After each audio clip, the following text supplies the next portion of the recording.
Hello students. सो स्वागत है आप लोगों का। I welcome you all to this session 3 of the chapter जो हम करने वाले हैं। बेटा आज हमारा चैप्टर जो है इलेक्ट्रिसिटी का जो टॉपिक है, टॉपिक का नाम है current in conductors and resistance. तो आज हम देखेंगे, अभी तक हमने देखा लास्ट के पहले 2 चैप्टर्स में कि बेटा जो हमारा करंट क्या होता है, कहाँ से आता है, इलेक्ट्रिक चार्जेस क्या होते हैं, इलेक्ट्रिक फील्ड क्या होती है, पोटेंशियल क्या होता है, पोटेंशियल डिफरेंस क्या होता है, इस सारी चीजें हम पढ़ चुके हैं। अगर आप लोगों ने नहीं पढ़ा है तो कृपया पहले 2 लेक्चर्स देख लीजिए, उनके लिंक इस चैप्टर के डिस्क्रिप्शन में दिए हुए हैं, तो कृपया आप देख लीजिए। तो आज का जो हम रेजिस्टेंस से स्टार्ट करने से पहले आज भी एक छोटे से कोट से हम स्टार्ट करेंगे। तो जो कोट है बेटा, ये जो कोट है वो कोट क्या कह रहा है कि देखो, intelligent people tend to have less friends than the average person. The smarter you are, the more selective you become. कह रहे हैं कि इंटेलिजेंट पीपल जो हैं उनके दोस्त बहुत कम होते हैं एक एवरेज पर्सन के कंपैरिजन में। कहते हैं कि अगर आप जितने ज्यादा स्मार्ट हो उतने कम लोगों से आप जो है अट्रैक्ट होगे, उतने सेलेक्टिव लोग जो है आपके फ्रेंड होंगे। और ये बात किसने बोली थी? निकोला टेस्ला ने। अब आप कहेंगे निकोला टेस्ला कौन है, क्योंकि बहुत ही अच्छे अच्छे ऐसे साइंटिस्ट है जिनके बारे में लोगों को पता नहीं होता है। लोगों को एडिशन के बारे में पता होगा कि थॉमस एडिशन कौन था, लेकिन लोगों को निकोला टेस्ला के बारे में नहीं पता होगा। तो मैं बता देता हूँ बेटा कि निकोला टेस्ला जो एक सर्बियन बॉर्न एक इंजीनियर थे जो बाद में अमेरिका में शिफ्ट हो गए थे, और इंजीनियर, फिजिसिस्ट और फ्यूचरिस्ट थे। जो सबसे ज्यादा उनको जाना जाता है उनको एसी इलेक्ट्रिसिटी के, लाइक आज जो हम घरों में अपनी इलेक्ट्रिसिटी यूज करते हैं अल्टरनेटिंग करंट के यूज के लिए, उसके जो इन्वेंशन का जो क्रेडिट है वो जाता है निकोला टेस्ला को। इसके अलावा उन्होंने radar technology, x-ray technology, remote control, rotating magnetic fields जिसको हम एसी मशीनरी भी कहते हैं, और इन सारी चीजों के जो है पेटेंट्स उनके पास थे। और उन्होंने जो है टेस्ला कॉइल जिसको हम रेडियो में यूज करते हैं उसका आविष्कार किया था। तो ये बहुत ही बड़े फिजिसिस्ट थे, और ऐसा माना जाता है कि जो थॉमस एडिशन थे उनके साथ इन्होंने काम किया था। लेकिन जो थॉमस एल्वा एडिशन थे उन्होंने इसका जो इनका जो है आइडिया था, उस आइडिया को उन्होंने इनसे ग्रेस्प किया था। इनसे basically he stole the idea of Nikola Tesla to make electric bulb. लेकिन ऐसा बोलना तो नहीं चाहिए, लेकिन ऐसा सुनने में आता है। ठीक है, तो Nikola Tesla was a great physicist, and आप उनके बारे में थोड़ी सी और जानकारी ले सकते हैं यहाँ पे। जैसे he was born in modern day Croatia and work with Thomas Edison. Photographic memory इन्होंने बनाई थी। टेस्ला कॉइल बनाया था जो रेडियो में यूज होती है। और टेस्ला मोटर्स आज जो बड़ी कंपनी है कार्स की, इलेक्ट्रिक कार्स की, वो इनके नाम पे ही है। तो इनके बारे में बाकी और जानने के लिए आप गूगल कर सकते हैं। मेरे को जितना बताना था मैंने बता दिया। तो he was a great physicist and one of my favourite person. तो हम आगे चलते हैं अपने टॉपिक पे। सो बेटा आज हम सबसे पहले पढ़ेंगे कि cause of current in conductors and electrolytes. हम रेजिस्टेंस पढ़ने से पहले हम देखेंगे कि इलेक्ट्रोलाइट एक चीज होती है और एक होता है कंडक्टर। तो इन दोनों में करंट किसकी वजह से पैदा होता है? सबसे पहले हम कॉज ऑफ करंट देखेंगे। देखो हमें पता है करंट चार्जेस की वजह से होता है, और हमने करंट कंडक्टर वाला पहले भी पढ़ लिया था, हम जस्ट उसको रिवाइज करेंगे। तो सबसे पहले हमें पता है, देखो एज वी ऑलरेडी स्टडीड, हमें पता है कि rate of flow of charge is called current. जो rate of flow of charge is called current मतलब कि charge per unit time is called current. Clear? And it is called by the flow of electrons. हमें पता है, हम first lecture में पढ़ चुके हैं, ऑलरेडी पढ़ चुके हैं। और हमें यह भी पता है कि चार्ज एक जगह से दूसरे पॉइंट, दूसरे जगह पे तब मूव करता है, तब जाता है जब वहां पे क्या हो, पोटेंशियल डिफरेंस हो। जब वहां पे क्या हो, पोटेंशियल डिफरेंस हो। जैसे हमने पढ़ा था कि वाटर जो है हाइट के डिफरेंस की वजह से मूव करता है, हीट जो है टेम्परेचर के डिफरेंस की वजह से मूव करता है। तो सिमिलरली चार्ज पोटेंशियल डिफरेंस की वजह से मूव करता है। तो ये भी हमने सेकंड लेक्चर में पढ़ा था। तो हमने क्या पढ़ा था कि for current to flow potential difference is necessary. जैसे यहाँ पे आपको एक दिख रहा है कि जो करंट फ्लो हो रहा है, क्लियर, सेल लगा हुआ है। तो क्या करें कि अ बैटरी और cell is used to provide the potential difference. और ये लास्ट लेक्चर में एक क्वेश्चन भी था कि पोटेंशियल डिफरेंस मेंटेन करने के लिए कौन सी डिवाइस यूज होती है। तो हमें पता था, मैंने वहां पे बहुत अच्छे से एक्सप्लेन भी किया हुआ है कि बैटरी या फिर जो सेल होता है वही पोटेंशियल डिफरेंस आपको प्रोवाइड करता है, क्योंकि उसमें 2 टर्मिनल्स होते हैं, पॉजिटिव और नेगेटिव। पॉजिटिव टर्मिनल यानी हाई पोटेंशियल, नेगेटिव टर्मिनल यानी लो पोटेंशियल। तो जैसे ही वहां पे दोनों तारों को चिपकाओगे, एक हाई पे हो जाएगा, एक लो पे हो जाएगा, पोटेंशियल डिफरेंस क्रिएट होते ही वहां पे जो करंट का फ्लो होना शुरू हो जाएगा। क्लियर? तो ये बेसिक्स था। तो अब हम बात करेंगे, हमारा जो मेन टॉपिक है क्या है बेटा, cause of current in conductors. Clear? चलो देखते हैं। कह रहे कि हमें पता है कि एक कंडक्टर में, लाइक एक वायर ले लो, तांबे की या फिर कॉपर की वायर ले लो, किसी भी एल्यूमिनियम की वायर ले लो, वो बेसिकली क्या है, कंडक्टर है। तो एक कंडक्टर में अगर आपको जो है करंट फ्लो करवाना है तो क्या करते हो को मेटेलिक वायर है, उसमें करंट फ्लो करवाना है तो आप क्या करते हो कि उस वायर को 2 सेल के दोनों टर्मिनल्स पे जोड़ दो। अब क्या होगा कि जो पॉजिटिव एंड पे कनेक्टेड है वो हायर पोटेंशियल पे हो जाएगी, जो नेगेटिव एंड पे कनेक्टेड है वो लोअर पोटेंशियल पे हो जाएगी, और ऐसा होते ही वहां पे एक कन्वेंशनल करंट फ्लो होने लगेगा। क्लियर? चलो, कन्वेंशनल करंट का मतलब current basically the current which direction of current that is given by the movement of positive charges. Clear? तो यहाँ पे देखो, जैसे यहाँ पे एक बैटरी है, बैटरी से वहां पे जोड़ा हुआ है कंडक्टर को, तो वहां से देखो जा रहा है ना, रेड से जा रहा है, फिर उसमें आ रहा है, तो रेड वाला क्या है आपका, जो है आपका देखो पॉजिटिव से करंट निकल रहा है, नेगेटिव में आ रहा है। क्लियर? चलो, अब कह रहे कि वी नो दैट, हमें पता है कि कंडक्टर में बहुत सारे फ्री इलेक्ट्रॉन होते हैं, हमने फर्स्ट चैप्टर में किया था ना, और वो फ्री इलेक्ट्रॉन्स रैंडम मोशन में होते हैं, तो रैंडम मोशन में होते हैं, लेकिन जैसे हम वहां पे पोटेंशियल डिफरेंस लगाते हैं, मतलब हम उसको एक बैटरी या सेल से कनेक्ट करते हैं, तो इलेक्ट्रॉन्स क्या करते हैं, लोअर पोटेंशियल से हायर पोटेंशियल की तरफ, देखो करंट हायर से लोअर जाता है, लेकिन इलेक्ट्रॉन्स लोअर से हायर पोटेंशियल की तरफ मूव करना शुरू कर देते हैं, और इलेक्ट्रॉन्स के मूवमेंट की वजह से जो हम करंट को डिफाइन करते हैं that is known as electronic current. Clear? तो जैसे यहाँ पे देखो, स्विच ओपन है, स्विच जब ओपन है तो यहाँ पे कोई करंट नहीं फ्लो होगा, इलेक्ट्रॉन्स रैंडम मोशन में होंगे, लेकिन जैसे ही आप स्विच को क्लोज करते हो, देखो अभी इलेक्ट्रॉन रैंडम मोशन में है, स्विच क्लोज होते ही सारे इलेक्ट्रॉन एक तरफ फ्लो होना शुरू हो गए, कहां तक, पॉजिटिव की तरफ, जो तार पॉजिटिव से कनेक्टेड है अंत में जाके उधर फ्लो होना शुरू हो गए। जैसे मैं आपको दिखाता हूँ बेटा, यहाँ पे देखो अभी क्या होगा, अभी यहाँ पे स्विच ओपन होगा, देखना यहाँ पे देखो स्विच ओपन है, स्विच ओपन है तो इलेक्ट्रॉन रैंडम मोशन पे, लेकिन जैसे ये स्विच क्लोज हुआ इलेक्ट्रॉन इधर फ्लो होना शुरू होगा, और ये वाला एंड किससे कनेक्टेड है, पॉजिटिव एंड से, और ये वाला एंड क्या है, नेगेटिव एंड, तो इलेक्ट्रॉन नेगेटिव से पॉजिटिव एंड पे जो है जाना शुरू हो गए, यानी लोअर से हायर पोटेंशियल पे जाना शुरू हो गए, तो इसका मतलब वहां पे करंट का फ्लो होना शुरू हो गया। तो कंडक्टर्स में करंट फ्लो इस तरह से होता है कि जब कभी भी आप उसके दोनों टर्मिनल्स को पोटेंशियल डिफरेंस दे दो तो वहां से इलेक्ट्रॉन्स का फ्लो होना शुरू हो जाता है। क्लियर? चलिए, अब आगे चलते हैं, हम बात करते हैं cause of current in conductors में ही आगे, कि इसका मतलब कि कंडक्टर्स में जो है करंट के फ्लो के लिए कौन रिस्पॉन्सिबल होता है, इलेक्ट्रॉन्स। ठीक है, यहाँ पे लिखा हुआ है कि free electrons are responsible for the flow of electric current in conductors. Clear? अब आपको पता है कि अभी मैंने क्या बोला था कि जब तक पोटेंशियल डिफरेंस अप्लाई नहीं होता, इलेक्ट्रॉन्स क्या होते हैं, रैंडम मोशन में होते हैं, just like gas molecules, air molecules. तो आप बोलोगे कि सर आप पोटेंशियल डिफरेंस लगाओ या ना लगाओ, इलेक्ट्रॉन तो मोशन में है ना, और हमने क्या पढ़ा था कि जब इलेक्ट्रॉन्स मोशन में होते हैं तो क्या होता है, दे कंस्टिट्यूट करंट। तो आप बोलोगे सर पोटेंशियल डिफरेंस लगाने की क्या जरूरत है, इलेक्ट्रॉन्स तो मोशन में, और अगर इलेक्ट्रॉन्स मोशन में हैं तो करंट तो फ्लो होगा। क्या करेगा, you are absolutely right, but आपका जो आंसर है ना आपका क्वेश्चन में, आपने क्या बोला था कि electrons are in random motion, electrons are in, देखो यहाँ पे लिखा हो ना, electrons are in random motion. Random motion का क्या मतलब है, देखो कुछ इस तरह से इलेक्ट्रॉन्स का मोशन होता है, देख रहे हो, ऊपर नीचे दाएं बाएं आगे पीछे कैसे भी करके मोशन होता है इलेक्ट्रॉन्स का, तो this type of motion is called random motion, and it means that the although the electrons are moving, electrons move कर रहे हैं, लेकिन कभी कोई आगे जा रहा है, कोई पीछे जा रहा है, कोई ऊपर जा रहा है, कोई नीचे जा रहा है, जैसे आप यहाँ पे देखोगे, देखो ये इलेक्ट्रॉन्स का मूवमेंट है ना, इलेक्ट्रॉन का मूवमेंट है, कोई ऊपर जा रहा है, कोई नीचे जा रहा है, कोई आगे जा रहा है, कोई पीछे जा रहा है, दिख रहा है। ठीक है, तो इसका मतलब क्या है कि no current flows through a current conductor in absence of electric potential difference, because यहाँ पे लिखा हुआ है, ठीक है, कि flow in any particular direction is zero. Clear? Flow in any particular direction is zero.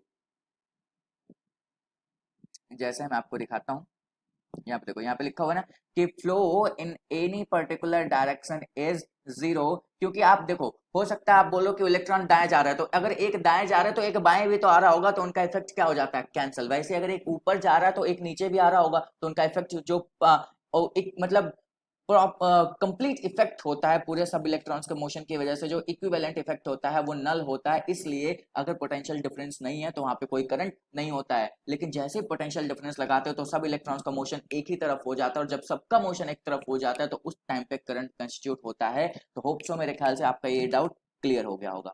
तो नेक्स्ट चलते हैं बेटा, cause of current in electrolytes. अब सबसे पहले बात करते हैं इलेक्ट्रोलाइट क्या होता है, तो देखो अ लिक्विड और solution which conducts electricity is called an electrolyte, है ना। तो मतलब कोई भी ऐसा लिक्विड हो या फिर सॉल्यूशन हो जिसमें जो इलेक्ट्रिसिटी कंडक्ट करता हो, जिसमें से करंट जा सकता हो, उसे हम क्या कहते हैं, इलेक्ट्रोलाइट कहते हैं बेटा।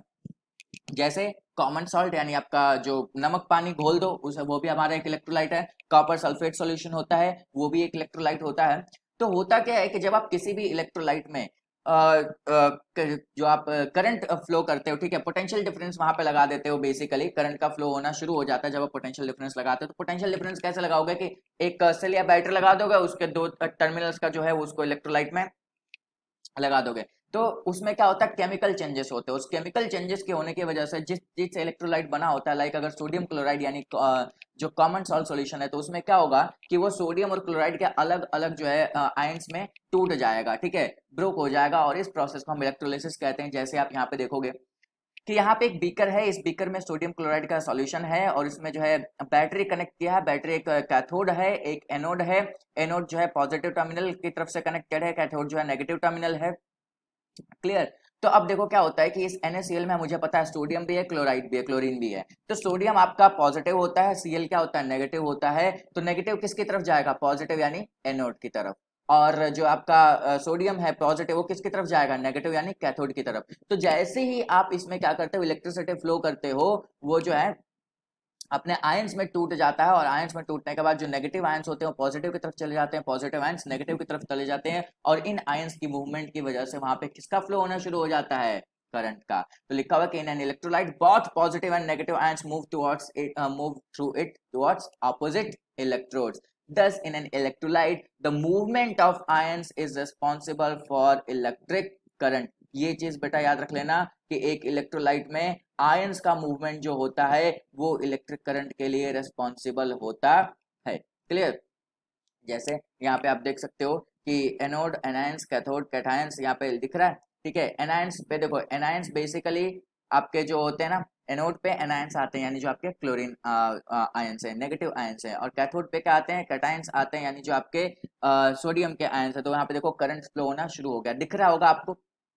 चलो, तो मेरे ख्याल से अब आपको क्लियर हो गया होगा कि कंडक्टर्स में और इलेक्ट्रोलाइट्स में किस तरह से करंट का फ्लो होता है। तो आगे हम चलेंगे नेक्स्ट टॉपिक पे।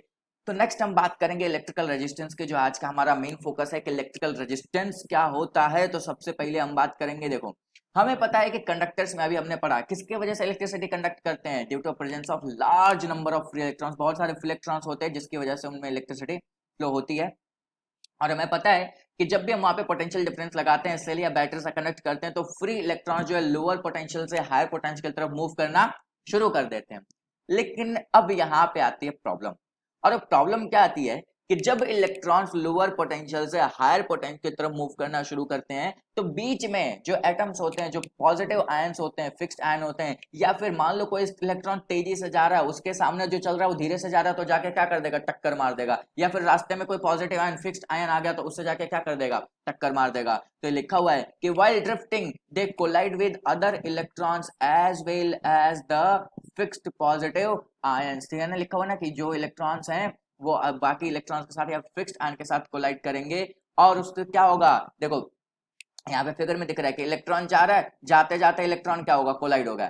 तो यहाँ पे जो ग्रे कलर के स्फेयर हैं वो एटम है, जो येलो मतलब लाइट येलो के लाइट ब्लू है वो फ्री इलेक्ट्रॉन है, और जो कोलिजन को दिखाया गया है एक स्पार्क से, तो यहाँ पे देख सकते हो। तो क्या हुआ कि हमें पता है कि एक कंडक्टर जो है इलेक्ट्रिसिटी कंडक्ट करता है, लेकिन उस टाइम पे वो इलेक्ट्रिसिटी ढंग से कंडक्ट नहीं करता, क्योंकि इलेक्ट्रॉन स्मूथली फ्लो नहीं हो पाते हैं, और इलेक्ट्रॉन्स जाते जाते टकराते रहते हैं, और उस टकराने की वजह से इसके इलेक्ट्रिसिटी के फ्लो होने में कुछ ऑब्स्ट्रक्शन आती है। और यही ऑब्स्ट्रक्शन, जैसे यहाँ पे देखो, यहाँ पे आपको दिख रहा है ना, इलेक्ट्रॉन जा रहे हैं, टकराते हुए जा रहे हैं, टकराते हुए जा रहे हैं, इलेक्ट्रॉन जा रहे हैं, जाते जाते टकरा गए, जाते जाते टकरा गए। तो क्या स्मूथ इलेक्ट्रिसिटी फ्लो होगी, नहीं। इलेक्ट्रॉन्स जब प्रॉपर फ्लो हो बिना टकराए, तो उसे आप कह सकते हो कि हाँ भाई वहां पे जो है बिल्कुल अच्छी से इलेक्ट्रिसिटी है। लेकिन यहाँ पे टकरा रहे हैं, या तो खुद में टकराएंगे या तो पॉजिटिव आयंस के साथ टकराएंगे, तो इसकी वजह से ऑब्स्ट्रक्शन आएगी, रुकावट आएगी उनके फ्लो में। और यही रुकावट, the obstruction offered by a conductor to the flow of electric current is called resistance. या फिर आप ऐसे कह सकते हो कि we can define the resistance as the property of a conductor by virtue of which it opposes the flow of current, यानी that is charges through it is called resistance. तो आप ऐसे कह सकते हो कि एक इलेक्ट्रिकल करंट को अपनी तरफ से, अपने अंदर से बहने के लिए जो ऑब्स्ट्रक्शन होता है, या फिर कंडक्टर की वो प्रॉपर्टी जो अपने अंदर से करंट को जाने नहीं देती है, इन चीज को हम क्या कहते हैं, इलेक्ट्रिकल रेजिस्टेंस कहते हैं। मतलब ये रेजिस्टेंस होता है, वो कहता है भाई मैं जाने नहीं दूंगा, इलेक्ट्रॉन को मैं रोकूंगा, मैं उसको टकराते हुए जाने दूंगा, मैं अच्छे से फ्लो नहीं करने दूंगा। तो उसके इस एटीट्यूड को, इस प्रॉपर्टी को हम क्या कहते हैं, रेजिस्टेंस कहते हैं। तो मेरे ख्याल से अब आपका रेजिस्टेंस क्लियर हो गया होगा कि रेजिस्टेंस क्या होता है। तो चलते हैं बेटा हम आगे की तरफ। नेक्स्ट नेक्स्ट हमारा है देखो इलेक्ट्रिकल रेजिस्टेंस एंड कंडक्टेंस। तो हम इलेक्ट्रिकल रेजिस्टेंस बात कर रहे थे, आगे हम कंडक्टेंस की भी बात करेंगे।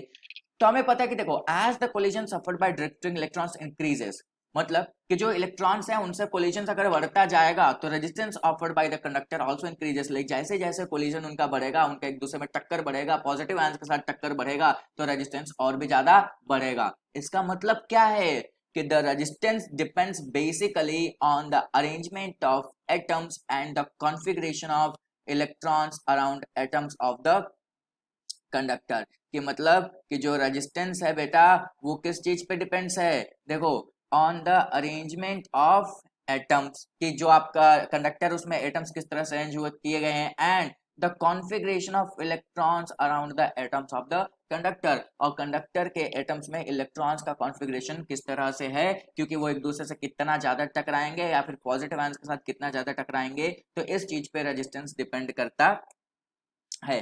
अब आगे बात आती है यूनिट ऑफ रेजिस्टेंस की, रेजिस्टेंस को नापते किसमें है, ठीक है। तो सबसे पहले बात आती है कि ऐसा यूनिट इसकी क्या है, ओम, ठीक है। एक हमारे बहुत बड़े साइंटिस्ट थे जिनके आगे हम अगले लेक्चर में पढ़ेंगे, उनके बारे में ओम्स लॉ के बारे में हम पढ़ेंगे। तो एक बहुत बड़े साइंटिस्ट थे ओम, तो उनके नाम पे इसका जो रेजिस्टेंस की ऐसा यूनिट है वो डिफाइन किया गया, और इसको सिंबल किस सिंबल से रिप्रेजेंट करते हैं, ओमेगा से। और ओमेगा को लिखते कैसे हैं, बेसिकली इस तरह से बनाते हैं इसको, तो this is called ohm, clear. और इसके और बड़ी यूनिट्स होती हैं like kilo ohm. Kilo ohm का मतलब कि 1000 ओम जो है 1 किलो ओम के बराबर होता है, और 10 की पावर 6 ओम 1 मेगा ओम के बराबर होता है, और 10 की पावर 9 ओम जो है 1 गीगा ओम के बराबर होता है। तो ये कुछ बड़ी यूनिट्स हैं आपके रेजिस्टेंस की, और ऐसे ही छोटी यूनिट्स भी होती हैं आपके पास, जो है मिली ओम, माइक्रो ओम, नैनो ओम होता है, तो वो भी आपको पता है।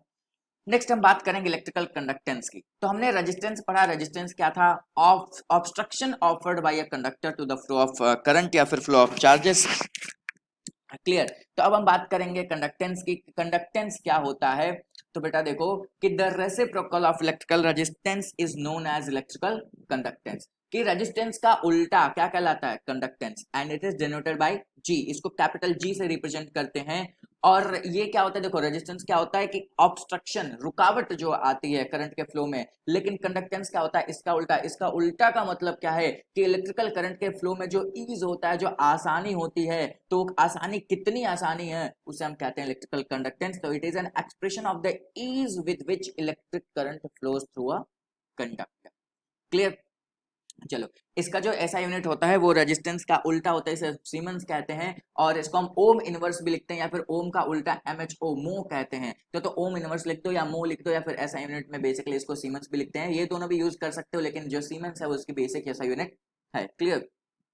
चलिए, तो हमें पता है G is equals to what, 1/R, मतलब रेजिस्टेंस का रेसिप्रोकल, रेसिप्रोकल यानी उल्टा, ठीक है। तो the reciprocal of resistance is known as electrical conductance denoted by G, G equals to 1/R, और इसकी एसआई यूनिट क्या होती है, सीमेंस या फिर ओम इनवर्स या मो होती है। चलो, इलेक्ट्रिकल रेजिस्टेंस और कंडक्टेंस मेरे ख्याल से आपका क्लियर हो गया होगा। तो नेक्स्ट हम बात करेंगे कि फैक्टर्स अफेक्टिंग रेजिस्टेंस, कि रेजिस्टेंस किस किस चीज पर डिपेंड करता है, कि अगर कोई चीज है, अगर वो रेजिस्टेंस ऑफर कर रही है, रुकावट पैदा कर रही है, तो वो रुकावट किस वजह से हो सकती है, क्या क्या चीजें हो सकती हैं जिसकी वजह से वो रुकावट आएगी। तो हम देखेंगे सबसे पहला, resistance of a conductor depends upon its nature. Nature का मतलब क्या है कि वो कंडक्टर किस चीज से बना हुआ है, आयरन का है, एल्यूमिनियम का है, कॉपर का है, किस चीज का है, किस मेटल का बना हुआ है, उस पर बात करते हैं। रेजिस्टेंस सबसे पहले उस पर डिपेंड करता है, उसके नेचर पे। दूसरा, लॉ ऑफ लेंथ, मतलब कि लेंथ पे भी डिपेंड करता है, लेकिन कैसे, resistance of a conductor is directly proportional to its length, that is R is directly proportional to L, मतलब जितनी ज्यादा लंबाई होगी उतना ज्यादा रेजिस्टेंस होगा, तो इसलिए लंबी तारें जो हैं उसमें रेजिस्टेंस ज्यादा होता है।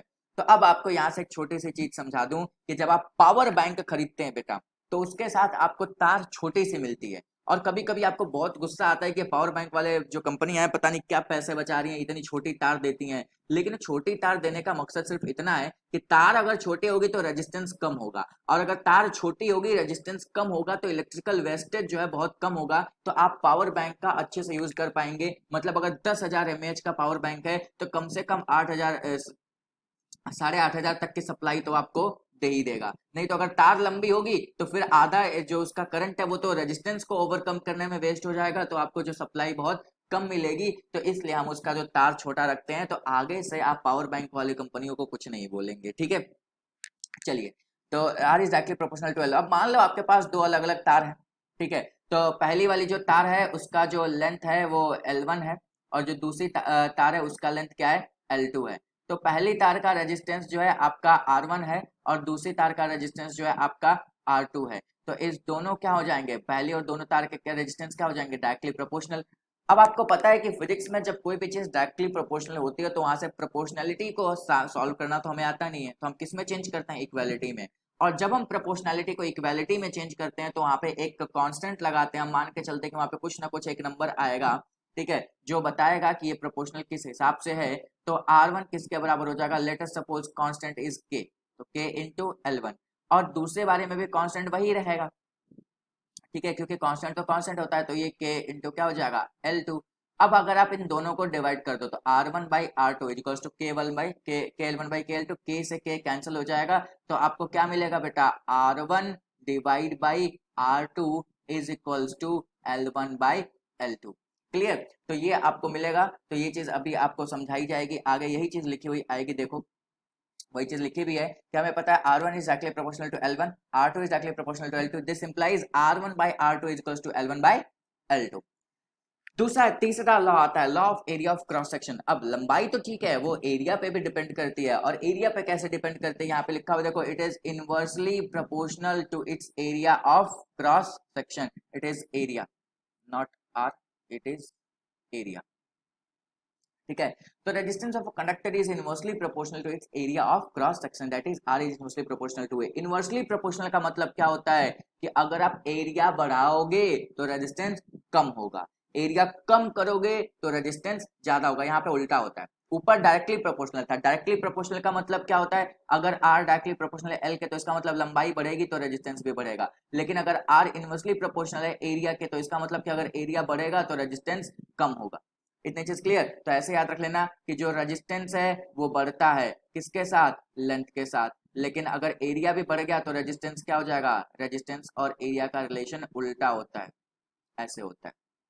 क्लियर, चलो इसका मतलब तार जितनी ज्यादा मोटी होगी, तार अगर मोटी है, ठीक है, एरिया ज्यादा है तो रेजिस्टेंस क्या होगा, कम होगा, और तार पतली है तो रेजिस्टेंस क्या होगा, ज्यादा होगा। ये चीज याद रख लेना, ठीक है। तो जहां पे ए क्या है, area of cross section. Clear, चलो, तो मान लो मैंने बोला कि वहां पे दो अलग अलग कंडक्टर्स हैं, उसमें दोनों का अलग अलग एरिया ऑफ क्रॉस सेक्शन है A1 और A2, और उन दोनों का रेजिस्टेंस है R1 और R2। तो मुझे पता है कि R1 क्या हो जाएगा, इनवर्सली प्रोपोर्शनल टू A1, और R2 क्या हो जाएगा, इनवर्सली प्रोपोर्शनल टू A2।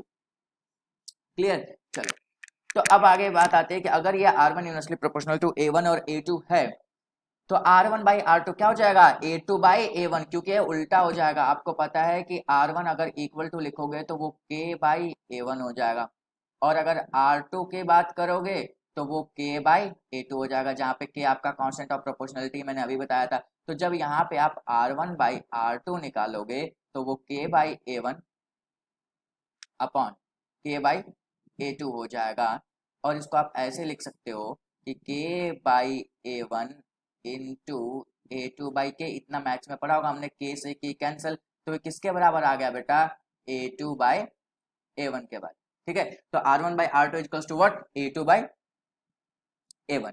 अब मान लो कि आपके पास जो तार है वो सर्कुलर क्रॉस सेक्शन है। देखो तार बेसिकली सर्कुलर होती है, इसलिए सिलिंड्रिकल शेप में होता है, लेकिन उसका क्रॉस सेक्शन का मतलब होता है काटोगे तो क्या दिखेगा, तो जब उसको काटोगे तो बेसिकली वो सर्कल सा दिखता है। तो लेट अस सपोज कि पहला एरिया है पाई R1 का स्क्वायर और दूसरा है पाई R2 का स्क्वायर, जहां पे R1 और R2 दो अलग अलग कंडक्टर्स के रेडियस है। क्लियर, अब हम बात करेंगे तो R1 बाई R2 क्या हो जाएगा, देखो A2 बाई A1 था, A2 का मतलब पाई R2 का square divide by pi R1 का स्क्वायर, पाई से पाई यहाँ पे कैंसिल हो जाएगा, क्या बचेगा, R2 square by R1 square, या फिर R2 बाई R1 का होल स्क्वायर लिख सकते हो आप इसे।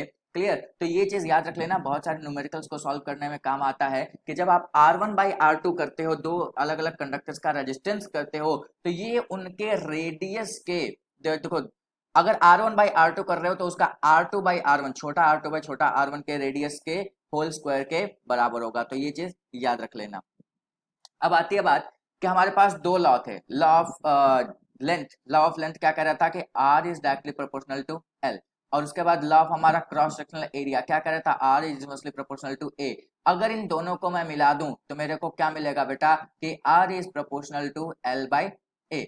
और जब यहाँ पे प्रोपोर्शनलिटी कांस्टेंट में हटाता हूं तो मेरे को मिलता है कि R is equals to rho L by A.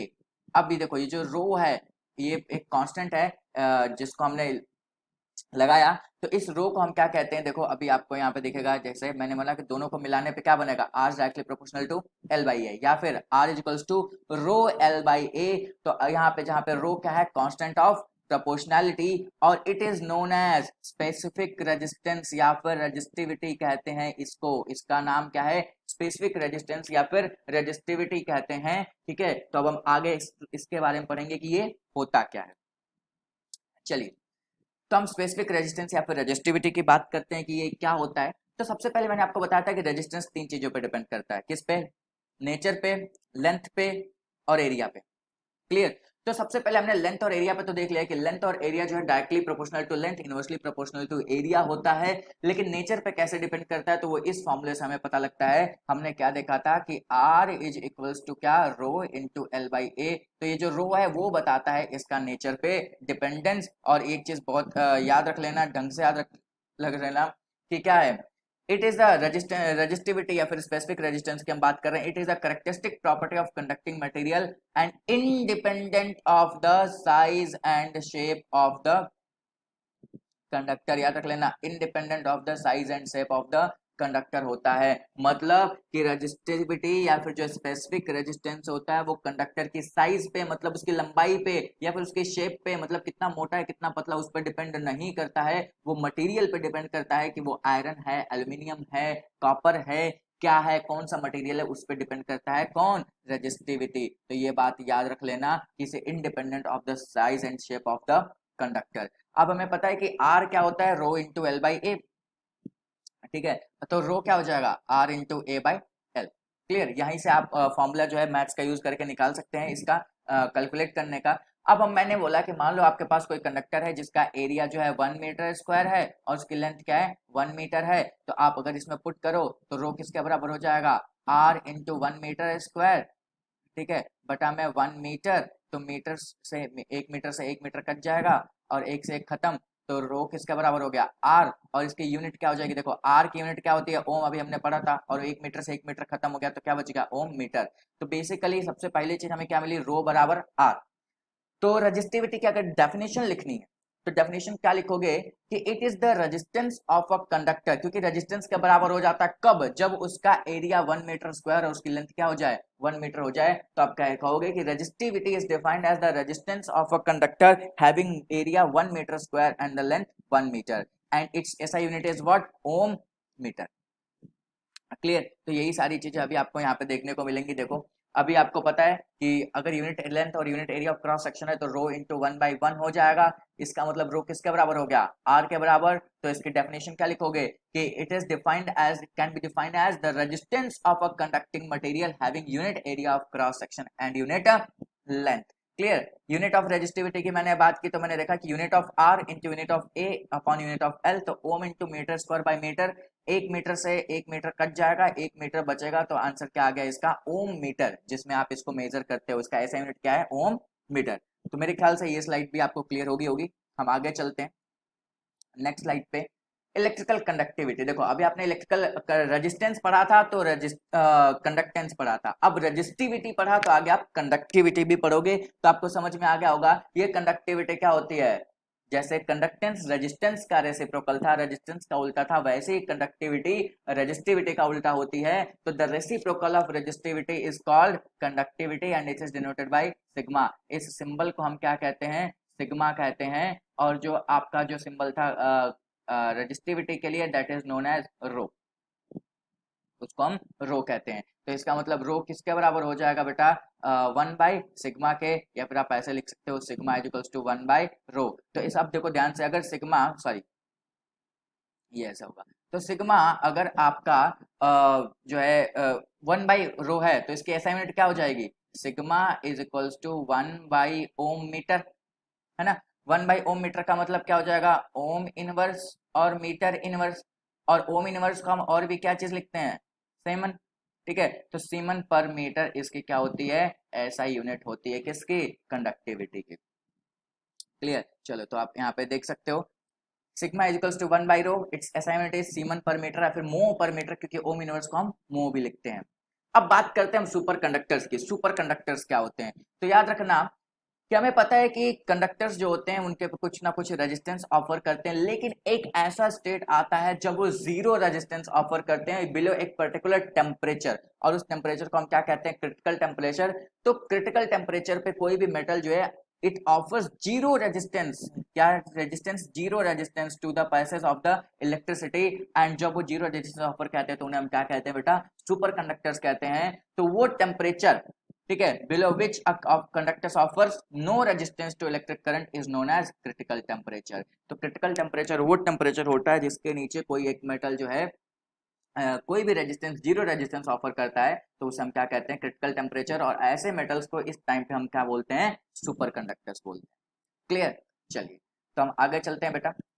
अब effect of temperature on resistance, देखो जो आपका रेजिस्टेंस है वो बेसिकली तीन चीजों पे तो डिपेंड करता है, नेचर पे, लेंथ पे और एरिया पे, लेकिन इसके अलावा टेम्परेचर पे भी डिपेंड करता है। तो आप बेसिकली ऐसा कह सकते हो कि जो रेजिस्टेंस है वो चार चीजों पे डिपेंड करता है। आपके एनसीईआरटी में तीन चीजें दी गई हैं, क्लियर, लेकिन ये भी एक बहुत ही इंपॉर्टेंट फैक्टर है, तो इसलिए यहाँ पे बताना आपको जरूरी था कि resistance depends also on the temperature, and how it depends upon the temperature, the resistance of a conductor increases with increasing temperature. लेकिन किसका, कंडक्टर का, ये बात याद रख लेना कि resistance of a conductor increases with increasing temperature. जब टेम्परेचर बढ़ाओगे तो रेजिस्टेंस बढ़ेगा, टेम्परेचर बढ़ाओगे तो रेजिस्टेंस बढ़ेगा। अच्छा, टेम्परेचर बढ़ाने से रेजिस्टेंस क्यों बढ़ता है, तो एक छोटा सा चीज सोच के देखो कि जब आप टेम्परेचर बढ़ाते हो तो जो इलेक्ट्रॉन्स होते हैं, जो मॉलिक्यूल्स होते हैं किसी भी कंडक्टर के, उस उनमें जो है टेम्परेचर बढ़ाने से एनर्जी आती है, और जब एनर्जी और आएगी तो वो और ज्यादा रैंडम मोशन करेंगे, और रैंडम मोशन करने की वजह से कोलिजन्स और फास्ट होंगे और ज्यादा होंगे। तो कोलिजन्स जितने फास्ट और जितने ज्यादा होंगे उतना ज्यादा क्या बढ़ जाएगा,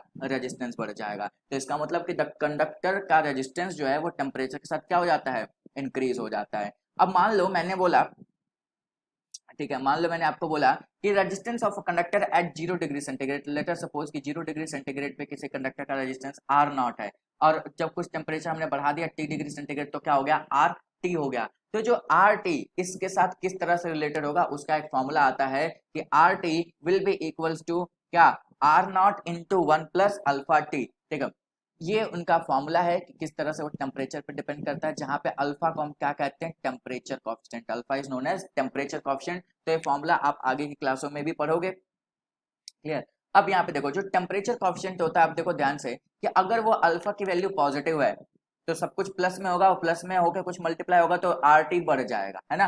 तो इसका मतलब कि जो प्योर मेटल्स होते हैं यानी जो कंडक्टर्स होते हैं वो पॉजिटिव टेम्परेचर कॉफिशिएंट होता है, मतलब उनका जो रेजिस्टेंस है वो टेम्परेचर के साथ बढ़ता है।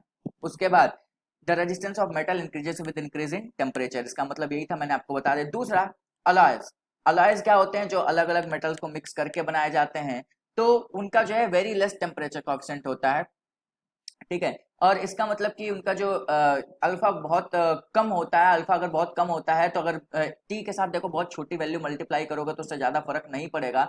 तो उनका जो रेजिस्टेंस है, ठीक है, लाइक मैंगनीन एंड कॉन्स्टेंटन दो अलग अलग अलाय हैं, तो उनका जो रेजिस्टेंस है they it varies very little with an increasing temperature. तो उन मतलब टेम्परेचर में इंक्रीज के साथ उनका रेजिस्टेंस बहुत कम चेंज होता है, और इस प्रॉपर्टी की वजह से स्टैंडर्ड रेजिस्टेंस बनाने में उनको यूज करते हैं। कि मान लो मैंने कोई रजिस्टर बनाया, ठीक है, मेकिंग स्टैंडर्ड रजिस्टर्स लिख लो इसको, ज्यादा बढ़िया है, ठीक है, मेकिंग स्टैंडर्ड रजिस्टर्स या फिर रेजिस्टेंसेस, बात एक ही है।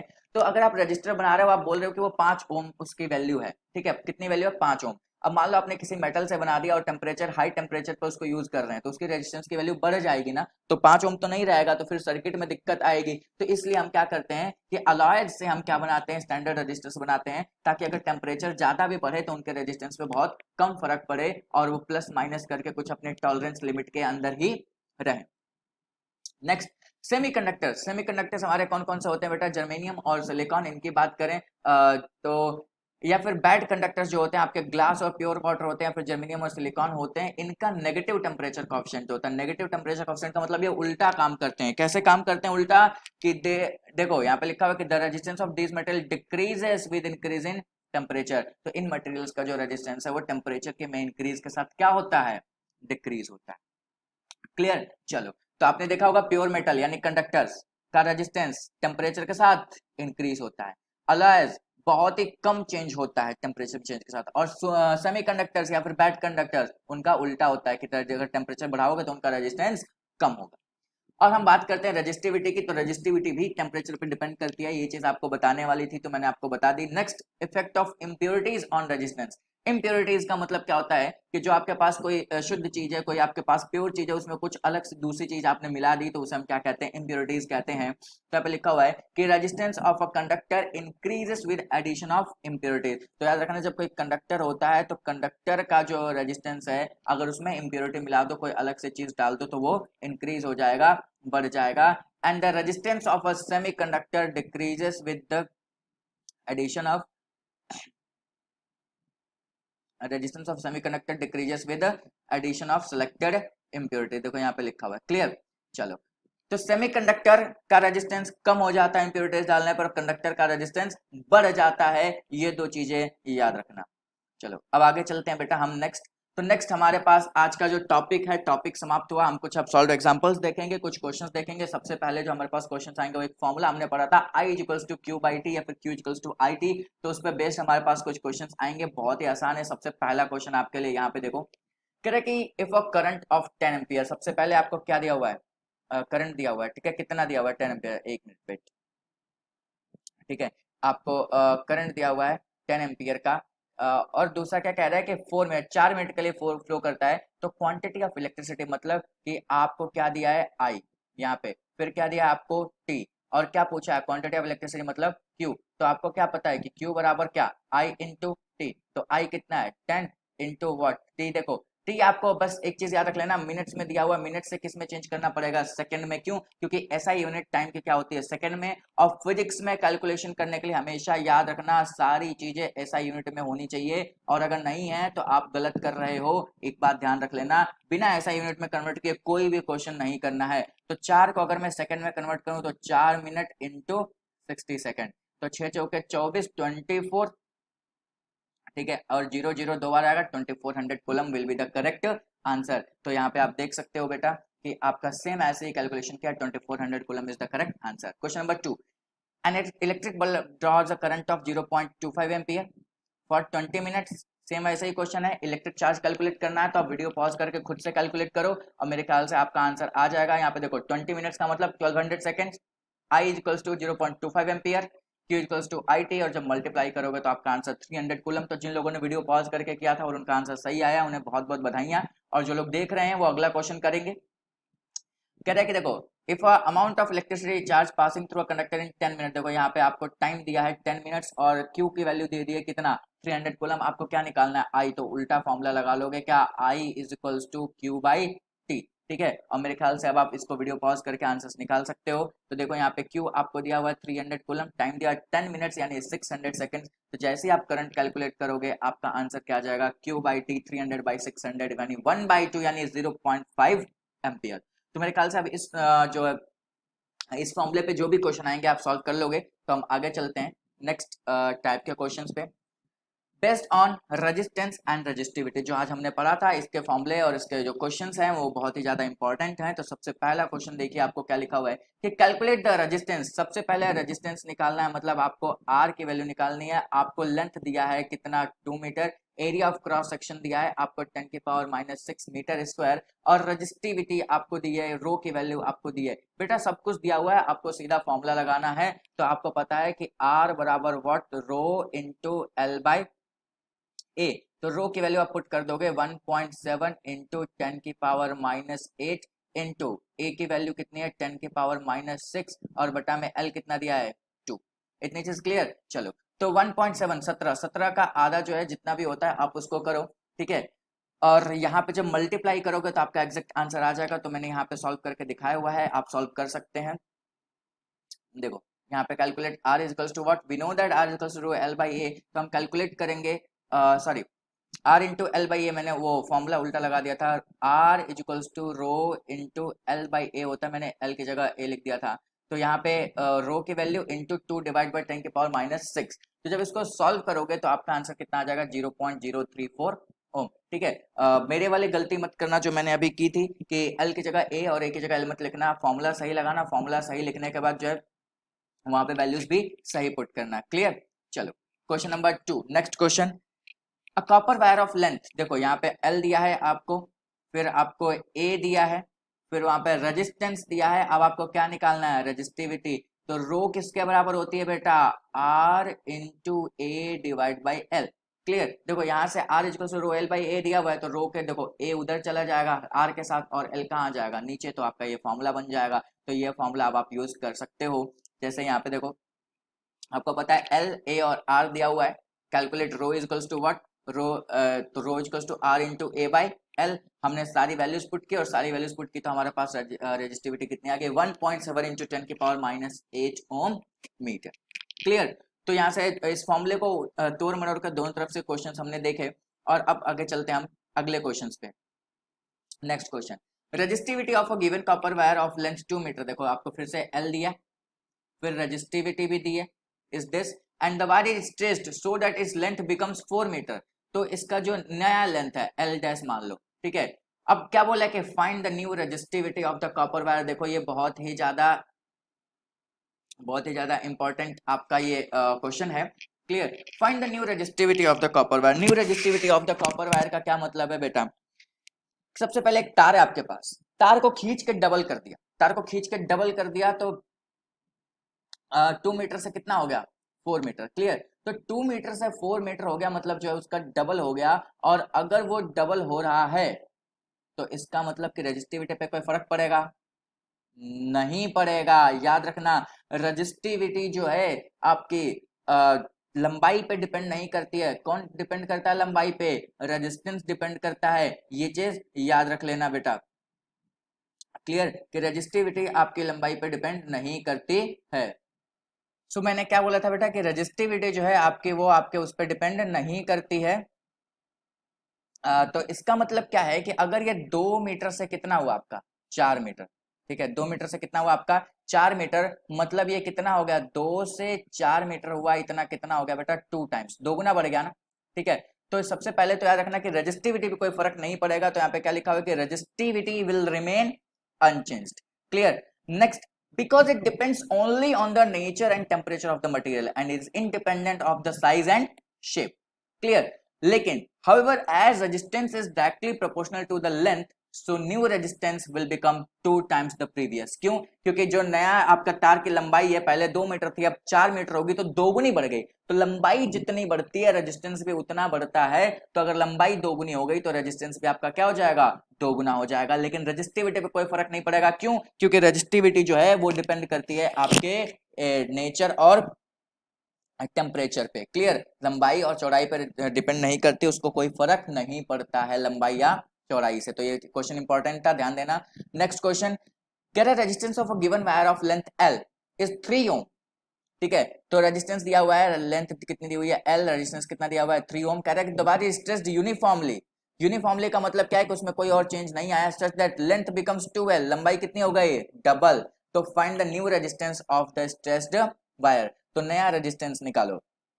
देखो लेंथ डबल है, रेजिस्टेंस निकालने को बोल रहा है, तो रेजिस्टेंस चेंज होगा, हमें पता है तो हम निकालेंगे। ठीक है, सबसे पहले हमें पता है कि आर कितना दिया है 3 ओम, लेंथ कितना दिया हुआ है एल, तो मैंने माना कि ओरिजिनली क्रॉस सेक्शन एरिया कितना मान लो उसका कैपिटल ए। अब हमें पता है कि उसका वॉल्यूम जो है सेम रहेगा, वॉल्यूम चेंज नहीं होता है। तो इसका मतलब कि अगर देखो एक ही तार है, उस तार को खींच दिया यूनिफॉर्मली, का मतलब कि वॉल्यूम चेंज नहीं होगा। अगर यूनिफॉर्मली खींचा है, वॉल्यूम चेंज नहीं हुआ है, तो इसका मतलब कि एक ही तार है, उसको खींच दिया तो लंबाई तो बढ़ेगी, लेकिन एरिया क्या हो जाएगा, कम हो जाएगा, एरिया पतला हो जाएगा, कम हो जाएगा। तो अगर लंबाई डबल हुई है तो एरिया हाफ होगा, याद रखना। जितना यूनिफॉर्मली का मतलब क्या होगा कि जितनी लंबाई बढ़ेगी उतना एरिया कम होगा। तो याद रखना, अगर ओरिजिनली एरिया ए था तो अब एरिया कितना हो जाएगा A/2, क्यों, क्योंकि लंबाई कितनी बड़ी है 2L बड़ी है। क्लियर, तो बिकॉज लेंथ इज डबल। चलो तो अब आगे हम देखते हैं। हमें पता है कि हमारा जो ओरिजिनल रेजिस्टेंस था वो न्यू लेंथ उसकी 12 हो गई और न्यू एरिया कितना हो गया a/2। तो नया रेजिस्टेंस हमारा r डैश कितना हो जाएगा रो इंटू लंबाई बटा एरिया, लंबाई कितना है 12 अपॉन में a/2। अब जब इसको सॉल्व करोगे तो ये 2 ऊपर जाके मल्टीप्लाई हो जाएगा 4 हो जाएगा और इधर क्या बचेगा रो l/a और ये हमारा ओरिजिनल होता है, हमारा r ओरिजिनल क्या होता है रो इंटू l/a। तो इसको उसने कितना दिया था 3 ओम दिया था, क्लियर। ओरिजिनल आर आपको कितना दिया था 3 ओम, तो इसकी वैल्यू सीधा उठा के डायरेक्ट पुट कर दो कितना 3 ओम, तो नया रेजिस्टेंस कितना हो जाएगा आपका सीधा सीधा 12 ओम हो जाएगा। तो ये चीज मेरे ख्याल से क्लियर हो गई होगी, नहीं क्लियर हो गई तो एक बार दोबारा देख लेना और फिर भी नहीं क्लियर हुई तो आप कमेंट्स में पूछ सकते हो। लेकिन यहाँ पे resistivity will not change at it is the property of the material, यहाँ पे रेजिस्टिविटी चेंज नहीं होगी। Next question, A copper wire has a diameter of 0.5 mm। सबसे पहला तो 0.5 दिया और क्या दिया mm में, मिलीमीटर में दिया है तो सबसे पहला काम होगा इसको मीटर में चेंज करना। दूसरा रेजिस्टिविटी कितनी दिया है 1.6 इंटू 10 के पावर -8 ओम मीटर और कह रहा है कि what will be the length of this wire to make its resistance 10 ohm. अगर इसका रेजिस्टेंस 10 ओम बनाना है तो कितना लेंथ चाहिए वायर का, and how much does the resistance change if the diameter is double, और अगर डायमीटर को डबल कर दिया तो रेजिस्टेंस कैसे चेंज होगा। तो बहुत ही अच्छा क्वेश्चन है, बहुत ही प्यारा क्वेश्चन है, इसमें जो है फिजिक्स आपको बहुत अच्छे से समझ में आएगी। तो सबसे पहले देखो क्या क्या दिया हुआ है कि resistance of a wire of length L and cross section area A is given by the expression R equals to rho L by A। ये आपको पता है कि कोई अगर L लेंथ है एरिया A है तो उसका resistance R equals to rho into L by A सब देते हैं। अब हमें यहाँ पे क्या क्या दिया है रो इक्वल्स टू 1.6 इंटू 10 की power -8 ohm metre. Next area of cross section of the wire A, कि जब हम बात करते हैं तो ये देखो सिंपल सी बात है वायर का क्रॉस सेक्शन क्या होता है सर्कुलर, और अगर डायमीटर दिया है तो डायमीटर का हाफ करोगे तो बेसिकली वो क्या हो जाता है रेडियस हो जाता है, और जो रेडियस जो है सर्कल, अब सर्कुलर डायमीटर है तो सर्कुलर का एरिया क्या हो जाता है पाई आर स्क्वायर, ये होता है सर्कल का एरिया, ठीक है। तो सर्कल का जो circular area of cross section होता है ना, तो सर्कल का एरिया क्या होता है पाई इंटू आर स्क्वायर, तो हम यहाँ पे यही एरिया निकाल रहे हैं कि पाई इंटू डायमीटर बाई 2 का स्क्वायर। तो वो हम अभी कैलकुलेट करेंगे। देखो तो डायमीटर आपको कितना दिया 0.5 mm, मैंने क्या बोला था सबसे पहला काम है इसको मीटर में चेंज करो, तो आपने कर लिया है 0.0005 मीटर। रेजिस्टेंस कितना दिया है 10 ओम। तो लेंथ आपको निकालनी है तो आपको पता है कि जो लेंथ है वो आर ए बाई रो होगा, क्या होगा R A by rho, clear. क्योंकि आपको पता है कि रो क्या होता है सॉरी आर क्या होता है rho into L by A. तो यहां से जब आप एल निकालोगे तो वो क्या हो जाएगा एल बराबर आर इंटू ए बाय रो होगा, और उसको आप यहाँ पे सारी वैल्यूज पुट करो। सारी वैल्यूज पुट करने के बाद आपको सिर्फ कैलकुलेशंस करनी है, कैलकुलेशंस आप खुद से कर सकते हैं। तो ये जो है आपका लेंथ बता देगा कि कितना आया है 122.72 मीटर। नेक्स्ट आपको कैलकुलेट करने को बोला है कि उसने बोला है कि अगर जो है डायामीटर कितना हो जाए डबल हो जाए, अगर डायामीटर कितना हो जाए डबल हो जाए तो क्या होगा, तो नया डायमीटर जो है 2 इंटू 0.5 हो जाएगा यानी 1 mm हो गया। 1 mm का मतलब 0.01 मीटर। तो अब आपका क्या होगा कि नया रेजिस्टेंस कितना हो जाएगा बेटा R dash rho into L by A, clear. तो रो आपका कितना दिया हुआ था इतना, लंबाई आपने निकाल ली इतनी है तार की लंबाई, और ए जो है आप कितना निकालोगे देखो पाई इंटू, देखो ये डायामीटर है, ठीक है, ये क्या है डायमीटर 1, तो इसका रेडियस करोगे तो क्या हो जाएगा 1/2, ठीक है। और उसको जो है mm में है मिलीमीटर में है तो किसमें चेंज कर लिया मीटर में, तो इसलिए मल्टीप्लाई किससे कर दिया 10 की पावर -3 से। तो बेसिकली पाई इंटू ये पूरा आपका क्या बन गया, ये जब इसको करोगे इंटू 10 की पावर -3 तो ये जो है आपका रेडियस बन जाएगा, और पाई इंटू आर स्क्वायर कर दिया आपने। और फिर जब आप कैलकुलेशंस करोगे तो आपका जो आंसर है वो आपको मिल जाएगा, ठीक है। तो आपका आंसर कितना आएगा बेटा कि 2.5 ohm will be your answer, clear. 2.5 ohm will be your correct answer. तो मेरे ख्याल से ये क्वेश्चन भी आपको हो गया होगा, नहीं होगा आपको वीडियो पॉज करना, क्वेश्चन पढ़ना, दोबारा खुद से करना, फिर यहाँ पे सॉल्यूशन देखना, और फिर आप आगे चलते हैं। आपके लिए कुछ देखो यहाँ पे इसका मतलब हमें क्या पता लगा कि the length of the wire is 122.7 meter and the new resistance is 2.5 ohm. अब आगे चलते हैं बेटा, आपके लिए कुछ प्रैक्टिस क्वेश्चंस के लिए जो आप घर से करके आएंगे। तो ये कुछ प्रैक्टिस क्वेश्चंस हैं, या तो आप इसका स्क्रीनशॉट ले लीजिए या फिर वीडियो पॉज करके लिख लीजिए। ये क्वेश्चंस आप नेक्स्ट वीडियो में सॉल्व कराऊंगा। और जो आपको सेकंड लेक्चर में क्वेश्चंस दिए थे मैंने आपको, तो जो सेकंड लेक्चर में क्वेश्चंस दिए थे वो आपके अभी मैं सॉल्यूशन कराने वाला हूं, तो आपका इंतजार अब खत्म होता है और एक एक करके आप उसका सॉल्यूशन देखना बेटा। तो हम आगे चलते हैं। अपने सॉल्यूशंस पे कि solutions to the questions provided in the जो आपका सेकंड लेक्चर है, ठीक है। जैसे सबसे पहला क्वेश्चन आपका दिया था कि the electric potential at the end of a conductor is 10 volt and 5 volt respectively 5 joule of work is to be done to move a certain amount of charge from end at higher potential to the end at lower potential to find the amount of charge flowing between the two ends। Clear. तो सबसे पहले आपको potential difference दिया हुआ है 10 volt minus 5 volt, कितना हो जाएगा 5 वोल्ट। वर्क डन कितना दिया हुआ 5 जूल। चार्ज निकालना है तो मेरे ख्याल से आपने V equals to W by Q लगाया होगा और 5 जूल बाई 5 वोल्ट यानी 1 कूलम आपका चार्ज होगा। Exact answer. क्लियर। चलो क्वेश्चन नंबर 2। यहाँ पे क्या दिया हुआ था इलेक्ट्रिक फील्ड दिया इलेक्ट्रिक पोटेंशियल आपको दिया हुआ था, कितना दिया हुआ था बेटा आपको 0.5 वोल्ट, ठीक है। चार्ज कितना दिया हुआ था 3 कूलम। तो आपको क्या निकालना था वर्क डन निकालना था, है ना। तो वर्क डन निकालना था तो आप फिर से वही फॉर्मूला लगाओगे। गिवन V आपको दिया हुआ है, Q दिया हुआ, वर्क डन निकालना है। V equals to W by Q होता है या फिर W equals to V into Q होता है, तो इसमें भी आप निकाल लोगे फॉर्मूला, सीधा सीधा आपका आंसर कितना आ जाएगा 1.5 joule is the correct answer. Clear. चलिए तो अब अगला क्वेश्चन पे चलते हैं। नेक्स्ट आपके पास देखो क्वेश्चन नंबर 3 कह रहा है कि how much energy is transferred by a 12 volt power supply to each coulomb charge which it moves around a circuit. देखो वोल्टेज आपको दिया हुआ है 12 वोल्ट, चार्ज ईच कूलम का मतलब कितना 1 कूलम। वर्क निकालना है तो work equals to V into Q होता है, सीधा मल्टीप्लाई कर दो, आपका आंसर कितना आ जाएगा 12 जूल।